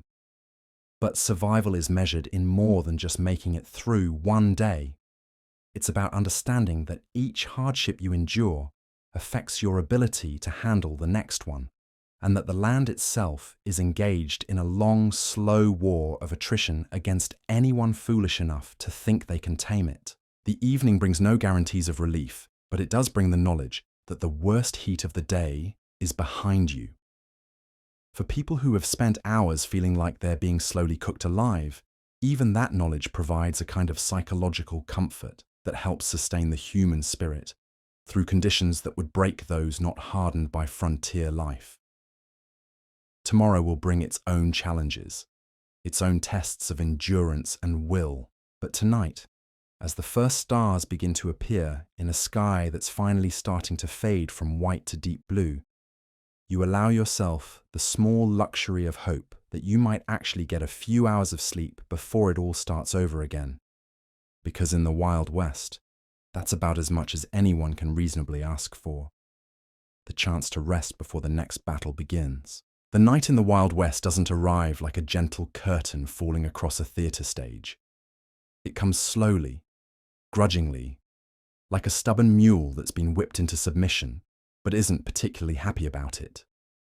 The darkness creeps in from the east, while the western sky still glows with the residual heat of a day that seemed determined to cook every living thing within 1,000 miles. And with that darkness comes a whole new set of challenges that would make a city dweller back east question every romantic notion they ever had about frontier life. The temperature drop, when it finally comes, feels like a blessing from whatever benevolent deity might be watching over this God-forsaken corner of creation. But it's a blessing that comes with strings attached, because the human body, pushed to its limits by hours of extreme heat, doesn't adjust quickly to change. Men who spent the day sweating through their clothes now find themselves shivering as their overheated systems struggle to regulate themselves. It's a peculiar sensation, being cold and hot at the same time, like your body can't quite remember how to function normally after being pushed so far beyond its natural limits. The sounds of the frontier change as darkness settles over the land. The constant buzz of flies that plagued the daylight hours gives way to different music. The mournful howl of coyotes in the distance, the screech of an owl hunting somewhere in the darkness, the lowing of cattle as they settle for the night.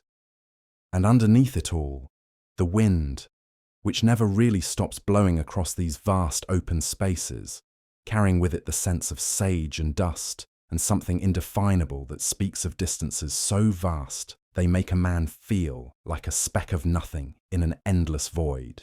If you're still out on the range, working cattle or travelling between settlements, the night brings its own particular brand of anxiety. The darkness that seemed like such a welcome relief from the blazing sun now conceals dangers that could end your story without warning.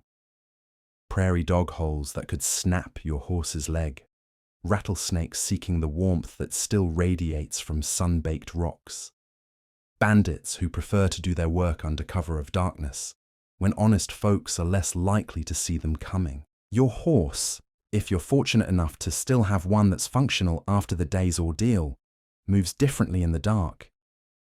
More cautiously, with ears constantly swiveling to catch sounds that might indicate danger. You've learned to trust your mount's instincts in ways that city folk would find hard to understand.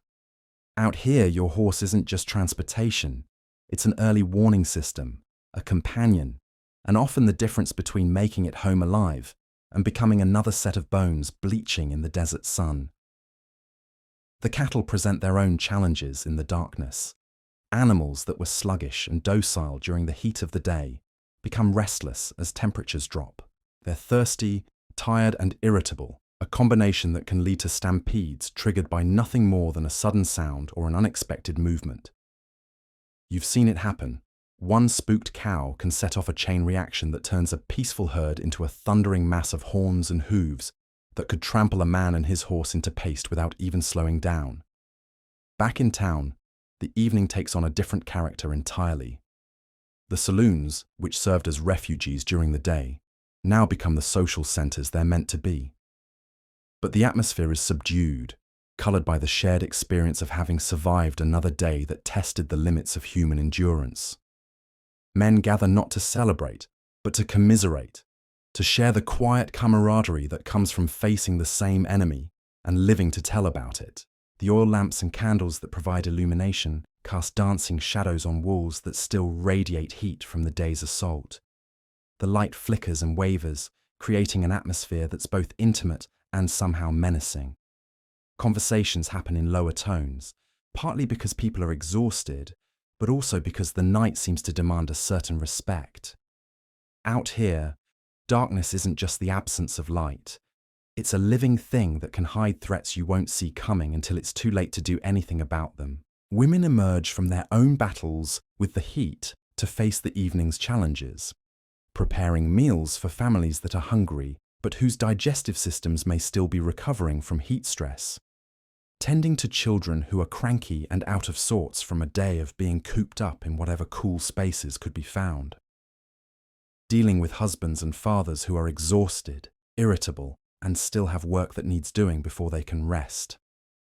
The children themselves present a particular concern in the evening hours. Young bodies that were protected from the worst of the day's heat now need careful monitoring as they begin to move around again. Heat exhaustion in children can manifest in ways that aren't immediately obvious, and parents who aren't vigilant might miss the signs until it's too late. There's a constant balance between allowing children the freedom they need and protecting them from an environment that views their small bodies as particularly vulnerable targets. Cooking becomes possible again as evening progresses, but it's still a challenge. Kitchen fires that were unbearable during the day are now merely uncomfortable, but they still add unwanted heat to spaces that are struggling to cool down. Many families have learned to adapt their eating habits to the rhythm of the frontier heat, preparing cold meals during the summer months, doing their serious cooking in the pre-dawn hours, when temperatures might drop to something approaching reasonable. The general store, that vital hub of frontier commerce, begins to show signs of life as people venture out to assess their needs. But shopping in the evening after a day of extreme heat is different from normal commerce. Every item must be examined for heat damage. Goods that seemed perfectly acceptable that morning might now be warped, cracked, or completely ruined. The proprietor, himself showing the effects of a day spent in a building that offered little protection from the elements, moves slowly through his inventory, trying to determine what can still be sold and what must be written off as a loss. Water remains the most precious commodity, but finding it and consuming it safely are ongoing challenges. Wells that seemed adequate during cooler weather are now strained beyond their capacity. The water that is available is often warm, sometimes brackish, occasionally contaminated with minerals or other substances that make it barely palatable. But in a place where dehydration can kill you faster than a bullet, even questionable water is better than no water at all. The social dynamics of the evening are shaped by the shared understanding that everyone has just survived something that could have killed them. There's a leveling effect to extreme hardship that strips away social pretensions and reduces everyone to the basic struggle for survival. The wealthy merchant and the poor prospector seek relief from the heat with equal desperation. And that shared vulnerability creates bonds that might not exist in more comfortable circumstances. Religious services, when they occur at all, take on a different character in the evening after a day of extreme heat. Even the most devout find it difficult to focus on spiritual matters when their bodies are still recovering from a fundamental struggle for survival. Prayer becomes as much about gratitude for having survived another day as about hopes for eternal salvation. The preacher, if there is one, learns to keep his message brief and practical, understanding that his congregation's attention is necessarily focused on more immediate concerns. The heat affects everyone's judgment in ways that become more apparent as evening activities resume. Men who spent the day in a heat-induced stupor now find their decision-making abilities impaired in subtle but potentially dangerous ways. Equipment that requires careful handling becomes even more hazardous when operated by people whose concentration has been compromised by hours of environmental stress. Accidents that might be minor inconveniences in more temperate climates can become life-threatening emergencies in a place where medical help is scarce or non-existent. Even the most experienced frontiersmen can be caught off guard by the lingering effects of extreme heat. The symptoms don't disappear the moment the sun sets. Dehydration, heat exhaustion, and the general stress of surviving conditions that test the limits of human endurance all take time to recover from. During that recovery period, when people think they're feeling better, but their bodies are still struggling to return to normal function, is when the most dangerous mistakes are likely to occur. The transition from day to night doesn't bring immediate relief from all the day's challenges. The earth itself, baked by hours of relentless sun, continues to radiate heat long after darkness falls. Buildings that absorbed heat all day become ovens that slowly release their stored thermal energy. Even the ground beneath your feet remains hot enough to feel through the soles of your boots, a constant reminder that the battle against the elements is far from over. Animals require particular attention during the evening recovery period. Horses that work through the heat need gradual cooling and careful monitoring for signs of heat stroke that might not become apparent until hours after the initial stress. Cattle need access to water, but they must be managed carefully as they're likely to be both desperately thirsty and dangerously irritable after their own day-long ordeal, with temperatures that challenge their ability to survive. The night air, when it finally begins to move, carries with it the dust and debris of the entire day. Every surface, every piece of clothing, every bit of food becomes coated with a fine layer of grit that serves as a constant reminder of just how hostile this environment can be. You learn to accept that everything you own will be perpetually dirty, that cleanliness is a luxury this land simply doesn't offer to those who choose to call it home. As the evening progresses and people begin to contemplate the possibility of sleep, new concerns arise. The rapid temperature change that brings such welcome relief during the day can become problematic at night, especially for bodies that have been stressed by extreme heat. The shift from blazing hot to merely warm can shock systems that have been working overtime to cope with environmental conditions, leading to chills, nausea, and other symptoms that seem paradoxical but are all too real for those who experience them. The work that was impossible during the heat of the day now beckons with urgent necessity. Equipment needs maintenance, animals need care, claims need attention, and all of this must be accomplished by people who are already exhausted from simply surviving the day's environmental assault. The frontier doesn't offer the luxury of recovery time. The demands of existence continue regardless of how you feel or what you've already endured. The saloons begin to fill with their evening crowd, but the atmosphere is markedly different from the usual boisterous frontier gathering. Men enter quietly, moving with the careful deliberation of people who understand they're not operating at full capacity. Conversations are more subdued, focused on practical matters rather than entertainment or social posturing. There's an unspoken understanding that everyone has been through the same ordeal, and that shared experience creates a somber solidarity that needs no words. Even gambling, that frontier staple, takes on a different character after a day of extreme heat. Players are more conservative, less willing to take risks when their judgment might be impaired by the lingering effects of heat exhaustion. The stakes are often lower, not because people have less money to lose, but because everyone understands that decision-making ability is compromised when your body has spent the day fighting for survival against environmental conditions that seem designed to kill you. The evening brings no guarantee of comfortable temperatures, but it does offer the promise that the sun, at least, will eventually disappear entirely. For people who have spent the day feeling like they're being slowly roasted alive, even that promise provides psychological relief that helps sustain the human spirit through conditions that would break those not hardened by a frontier life. As you prepare for whatever challenges the night might bring, you're already thinking ahead to tomorrow, wondering if it will bring similar heat, or perhaps some variation in the weather that might make survival slightly less of a constant struggle. Because in the Wild West, survival isn't just about getting through one day at a time. It's about understanding that each hardship you endure affects your ability to handle the next one, and that the land itself seems engaged in a long, slow war of attrition against anyone foolish enough to think they can impose their will upon it. The night sky, when you finally have a moment to look up at it, is spectacular in ways that city dwellers back east can barely imagine. Without the interference of artificial lights, the stars shine with a brilliance that makes the heavens seem close enough to reach up and touch. The Milky Way stretches across the sky like a river of light, and the silence is so profound that you can almost hear the universe breathing around you. But that beauty comes with its own reminder of just how small and vulnerable you are in this vast landscape.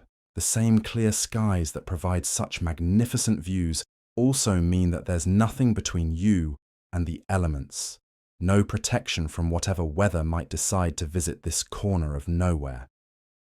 The stars that seem so beautiful and peaceful tonight might be looking down on a blizzard tomorrow, or another day of heat that makes today seem mild by comparison. As you finally settle in for whatever rest the night might allow, you carry with you the knowledge that you've survived another day in a place that doesn't particularly care whether you live or die. Tomorrow will bring its own challenges, its own tests of endurance and will.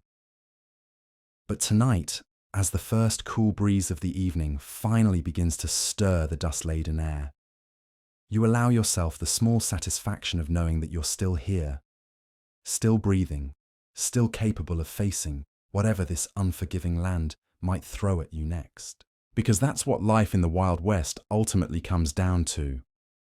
Not the romantic adventure that Eastern newspapers like to write about, but the simple, brutal reality of making it through one more day in a place where nature itself seems determined to test whether you're tough enough to earn your place under these endless skies. And if you can manage that day after day, season after season, then maybe, just maybe, you might actually belong here after all. As full darkness finally settles over this corner of nowhere like a threadbare blanket, you might think the day's trials are behind you. But if you've spent any time at all in this unforgiving landscape, you know better.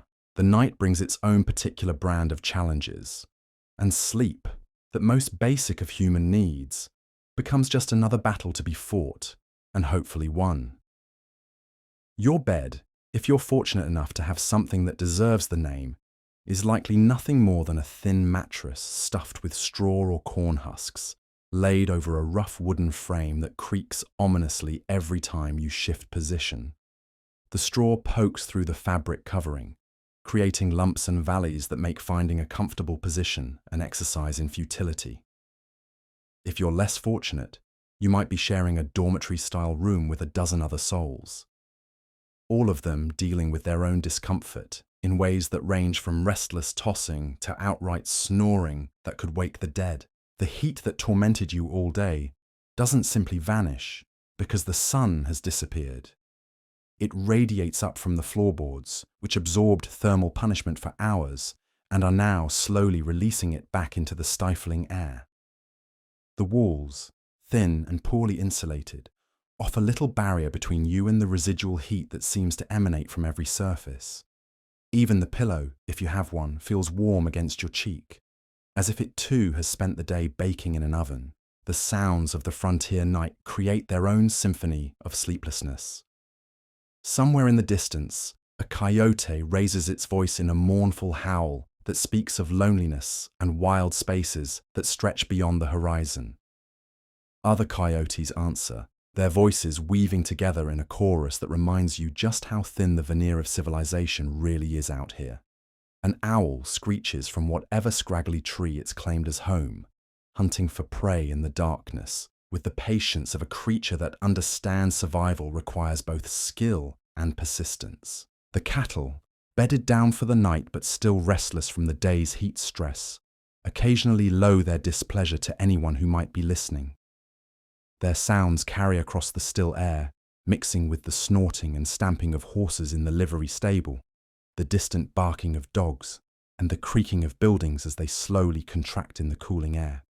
It's a constant backdrop of noise that reminds you that even in sleep, the frontier never truly rests. Your clothes, which you haven't had the luxury of changing since morning, stick to your skin with a combination of dried sweat and fresh perspiration. The fabric chafes against skin that's been abraded by dust and wind and sun, creating a constant low-level irritation that makes finding a comfortable sleeping position nearly impossible. You've learned to sleep in your clothes because undressing and dressing again takes energy you can't spare, and because the morning will come too soon, demanding that you be ready to face whatever challenges it might bring. The air in your room, if you can call it that, is thick and stagnant. What passes for ventilation consists of gaps between poorly fitted boards and perhaps a single window that opens onto the dusty street outside. But opening that window means inviting in the dust, the insects, and potentially less welcome visitors who might be moving through the darkness with intentions that don't include your well-being. So you choose between suffocating slowly in stale air and exposing yourself to whatever the night might bring through that opening. Water for washing before sleep is a luxury that few can afford to waste. The basin beside your bed, if there is one, contains water that's been sitting since morning and now has a thin film of dust floating on its surface. The soap, harsh lye that leaves your skin feeling raw and dry, is used sparingly because replacing it means waiting for the next supply wagon to make its perilous journey from civilization. Most nights, you simply brush off the worst of the dirt and accept that cleanliness is another casualty of frontier life. The mattress beneath you tells its own story of previous occupants through stains and odours that speak of human suffering in all its forms. In a place where privacy is rare and personal space is a luxury, beds are shared, traded, and passed from one desperate soul to another, without much concern for what might be lurking in the stuffing. You've learned not to think too hard about what might be living in that straw, what previous occupants might have left behind, or what new residents might be moving in to share your sleeping space. Sleep, when it finally comes, is fitful and interrupted. Your body, pushed to its limits by the day's environmental assault, struggles to find the rest it desperately needs. You drift in and out of consciousness, sometimes jolted awake by sounds that might indicate danger, sometimes by dreams that blend the day's hardships with fears about what tomorrow might bring. The heat that seems so oppressive during the day now alternates with periods of unexpected coolness that leave you reaching for blankets you don't have. The insects that disappeared during the blazing heat of the day return with the darkness, drawn by the warmth of human bodies and the promise of easy meals.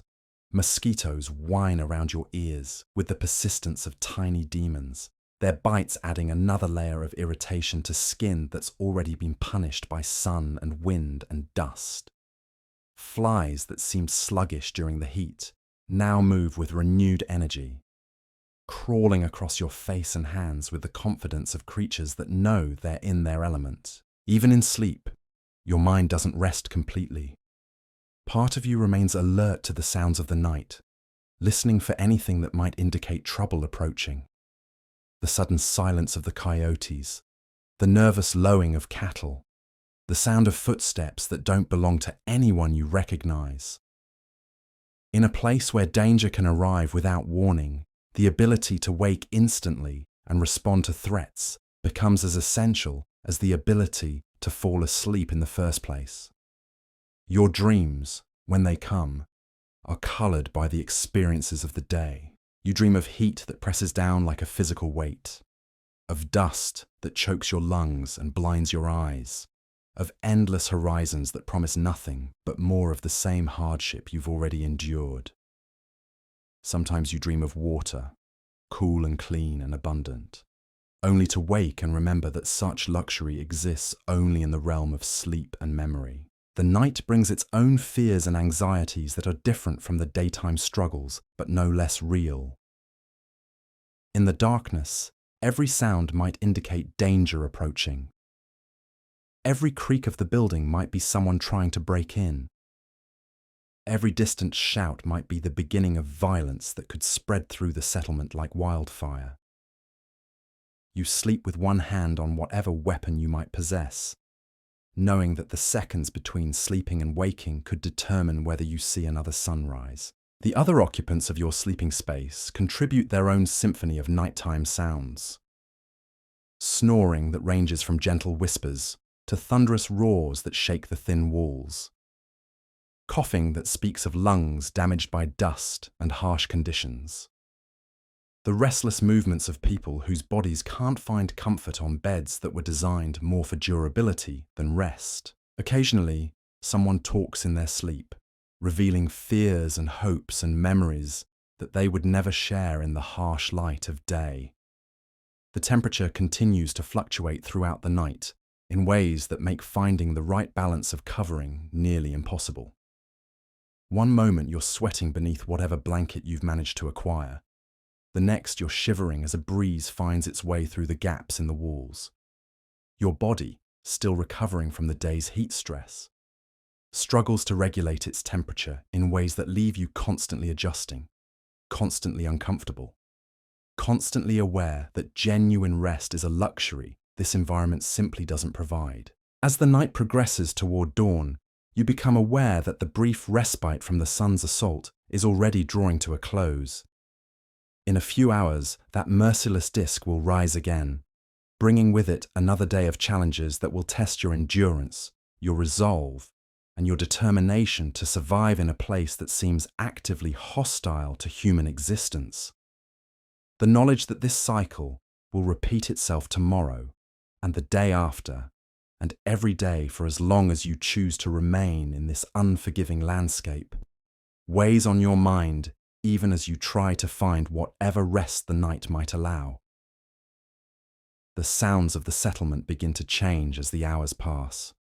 The boisterous voices from the saloons gradually fade as even the most determined drinkers finally succumb to exhaustion. The lowing of cattle becomes more intermittent as the animals settle into whatever sleep their own discomfort might allow. Even the coyotes grow quieter, their hunting done for the night, their wild voices replaced by the softer sounds of a frontier community trying to recover from another day's battle against the elements. But true quiet never comes. There's always something stirring in the darkness, always some sound that reminds you that you're living on the edge of a wilderness that doesn't recognize human authority or human need.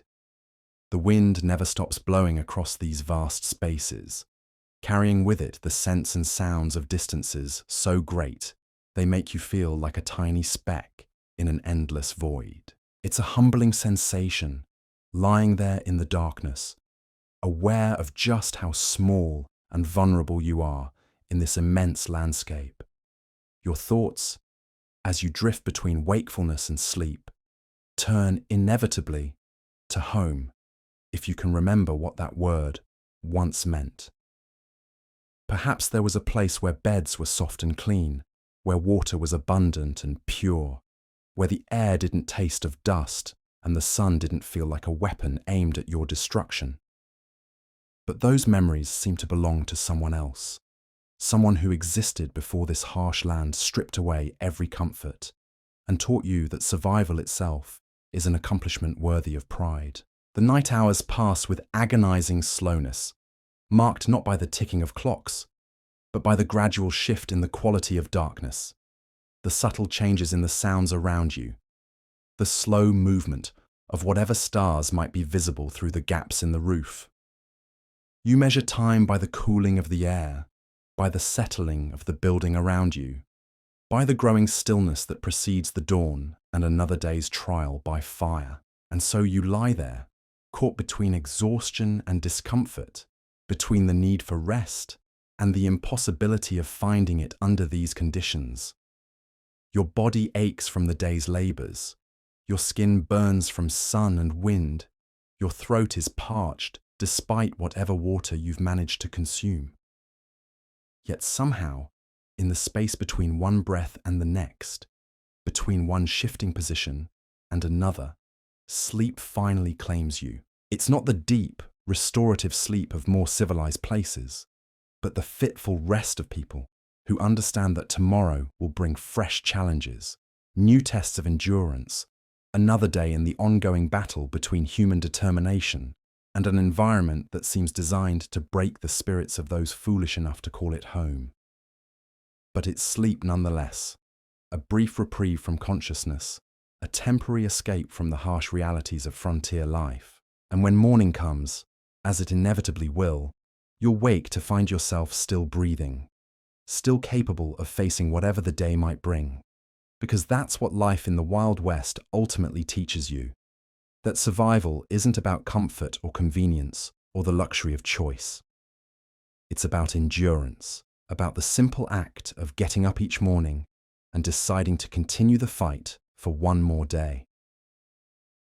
The cycle will begin again with the first grey light of dawn, bringing with it the heat, the dust, the endless struggle against conditions that test the limits of human endurance. But tonight, in these precious hours of darkness, you rest as best you can, gathering whatever strength the night might offer for the battles that tomorrow will surely bring. And perhaps that's the most profound truth about life in the Wild West. Not that it was filled with the gunfights and gold rushes that capture our imagination, but that it was made up of these quiet moments of endurance, the small victories of making it through another scorching day, of finding water when your throat felt like sandpaper, of sleeping despite the discomfort, of waking up ready to face it all again. The people who built their lives in this unforgiving landscape weren't the larger-than-life characters of dime novels and Hollywood films. They were ordinary souls who discovered extraordinary reserves of strength they never knew they possessed. The shopkeeper who smiled at customers even when his inventory had been ruined by heat. The woman who prepared meals for her family despite kitchen conditions that would challenge a saint. The miner who descended into the earth each morning, knowing the mountain might claim him, but going anyway because that's what survival demanded. They learned to find beauty in small things. The first cool breeze after a day of blazing heat. The taste of clean water after hours of thirst. The simple pleasure of lying down at the end of a day, even on a bed that was more punishment than comfort. These weren't people who expected life to be easy. They were people who had learned that life was worth living precisely because it was difficult. The frontier changed everyone who stayed long enough to call it home. It stripped away pretensions and revealed what lay beneath. Some discovered they were stronger than they'd ever imagined. Others found they couldn't bear the constant struggle and returned to gentler places with stories they'd tell for the rest of their lives. But those who remained, who adapted to the rhythm of survival and endurance, became something unique in human experience. They were shaped by dust and heat and endless horizons, by the knowledge that help was days away and might never come at all, by the understanding that each sunrise brought another test of their determination to continue existing in a place that seemed to prefer they didn't, and in meeting those tests, day after day, season after season, they became the true inheritors of the American West. So as you drift off to sleep tonight, in your comfortable bed with clean sheets and controlled temperature, spare a thought for those long-ago souls who closed their eyes to the sound of coyotes and wind, who slept on straw mattresses in rooms that offered little protection from heat or cold, who woke each morning to face conditions that would challenge everything they had to give. Their story isn't one of conquest or adventure, but of quiet persistence in the face of overwhelming odds, of ordinary people who found themselves in extraordinary circumstances and discovered that survival itself could be a form of heroism. They remind us that courage isn't always dramatic. Sometimes it's simply the decision to get up and try again when everything around you suggests you should surrender. The Wild West was never really wild. It was just honest about what life demands from those who choose to live it fully. And in that honesty, in that daily confrontation with reality stripped of all comfort and pretense, those frontier souls found something precious. Not easy happiness, but the deep satisfaction that comes from knowing you've tested yourself against the harshest conditions and proven worthy of the challenge. Sleep well, friend. The frontier may be gone, but its lessons linger in the quiet corners of the night, reminding us that we too are capable of more than we know.